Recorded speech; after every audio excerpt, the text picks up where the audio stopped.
This is Valley News Live at noon. 6 people were arrested during a human trafficking operation in Beltrami County. Investigators from county, state, and tribal task forces ran the operation Friday and Saturday. The 6 men listed on your screen right now were arrested and formal charges are expected soon. Investigators say the men responded to an ad on a sex advertisement website. They were arrested as they arrived at an arranged meeting place for commercial sex. All were booked into the Beltrami County Jail on probable cause for soliciting prostitution. A fire was able to be contained at a building in West Fargo, scheduled to have their grand opening today. Fire Chief Dan Fuller says a plumber ran into the West Fargo Fire Department this morning to let them know about a fire in the furnace on the 4th floor of the Northern Lights building. Fire crews shut the furnace down so the fire wouldn't spread. Construction workers were evacuated, but no one was hurt and all were able to return to work. The grand opening at the Northern Lights is scheduled for 4 this afternoon. The trial starts tomorrow for a man accused of killing Grand Forks police officer Cody Holty. Son-in-law Pendleton is charged with 2 murders, his own mother and Holty, who was killed during a shootout with officers attempting to serve an eviction notice. The trial is scheduled to last until mid-July. If convicted, Pendleton could get life in prison.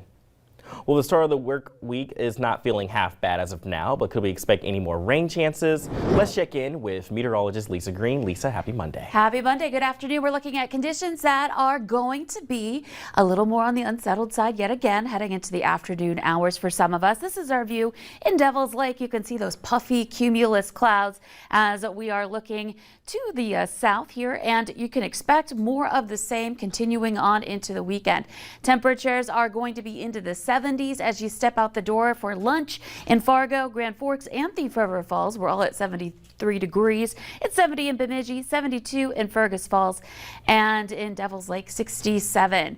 We're looking at conditions that are sunny up north and in the south too. We've got some sunshine, but you can see these clouds that have popped over the morning hours, and we're now watching some cells once again developing over the last hour or two in places like one little guy right here over in the Walcott area, northern parts of Richland County, another couple cells in Ransom, Sargent counties, and farther south, and there is some lightning associated with those and some action going on into Barnes County too that we're going to watch out for, and over to the east as well. So these pop-up little showers and thunder showers possible for us this afternoon. More details on that to come.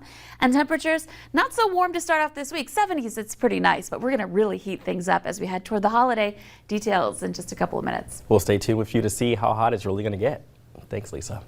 Well, we continue to follow a developing story out of Florida. First responders from Mexico and Israel have joined the effort to search for survivors of the partial building collapse.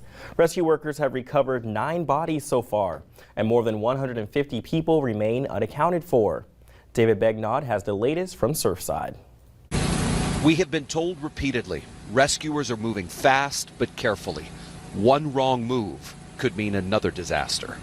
We need to be sure that the pile does not fall on them, that it does not fall on any possible survivors. What they've done is dig a trench beneath the rubble. So far, it's 125 feet long and 40 feet deep. There's an Israeli search and rescue team hoping to rescue people here just like they did after the 2010 Haiti earthquake. We need more people down here. That's when crews found people alive 8 days after the quake. Here on Sunday, for the first time, families of the missing were escorted to the disaster site. Meanwhile, this morning, there are questions that remain about the structural problems with this building. There was an assessment done by engineers in 2018, and one part took a look at the parking garage and found abundant cracking and spalling of varying degrees observed in the concrete columns, beams, and walls. Also in the report, though some of this damage is minor, most of the concrete deterioration needs to be repaired in a timely manner. Absolutely. Why wasn't it? Timely can't possibly mean more than 2.5 years later. That is attorney Brad Sohn, who is representing at least a dozen victims and was the first to file a lawsuit the day of the collapse. The association knew or should have known that there were structural integrity problems.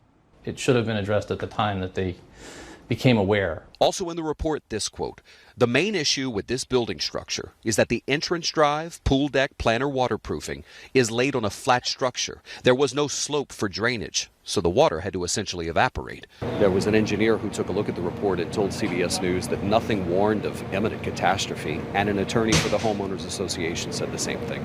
There was nothing that those engineers wrote in that pretty standard report that indicated, hey, y'all better get on some type of repair or this building is going to collapse.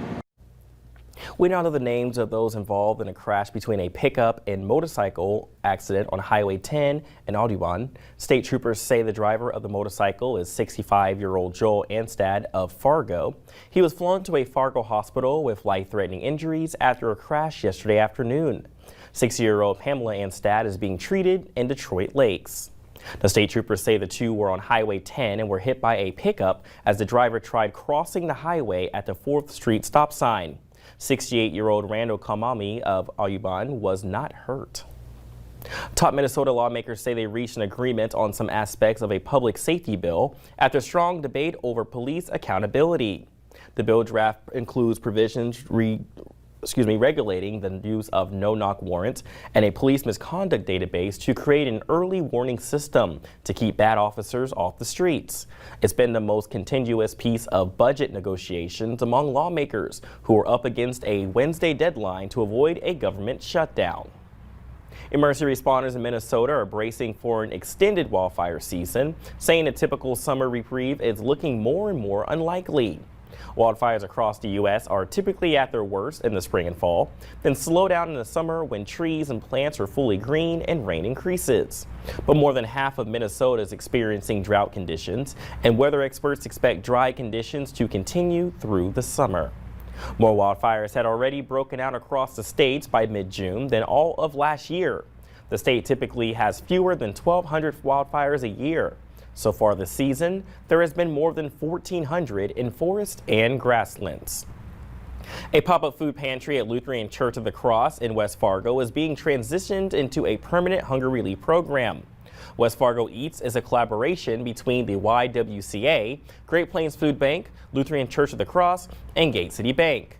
It will offer a shopping-style experience, and typical food relief will be 3 days worth of canned goods, dairy products, and protein. Hygiene items will also be offered. It'll be operated entirely by volunteers and is scheduled to open in the fall of 2021. If you're a fan of American Ninja Warrior, you're going to love this. A pro ninja is in Fargo today meeting with his biggest fans. Jake Murray is a name and face you probably recognize over multiple seasons on the popular NBC show. Murray will be at the 4-Star Ninja Academy tonight and sign autographs, take pictures, and then everyone gets to watch him compete on American Ninja Warrior. Murray says there is a lot of training that goes into being a professional ninja. A lot of trial and error over this past 8 years of training and all sorts of stuff, cardio, weightlifting, strength training, a lot of conditioning that goes into it, and surprisingly I only do obstacles once a week. The event is tonight from 6 to 9 at the 4-Star Ninja Academy. The cost is $25 and you must register in advance at 4starninja.com. Well, the Olympics are less than a month away. Coming up at noon, how extreme heat is affecting the track and field trials. And what to expect as we start this new work week. Weather up next with meteorologist Lisa Green.